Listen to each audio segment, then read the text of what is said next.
the divine joy spell that you catch, that you sense, that falls on you when you come to the revelation of these writings, of this message that is put down in letters, the eternal message of the gospel. You awaken to the reality of how you have been delivered. You are no longer in a place where you need deliverance. You have already been delivered from the dominion of darkness.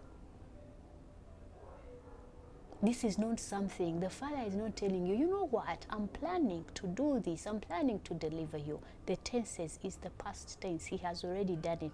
Paul writes these writings in the 1st century, between the 60s and the 70s. He puts this down. Even when he is writing, he is declaring things that have already happened.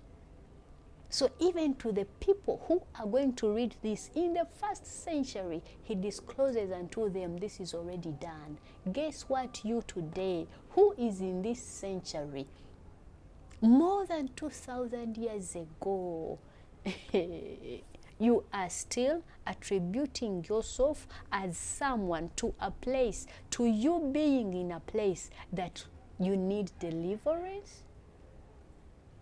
That is ignorance. That is ignorance that you have accumulated from religion.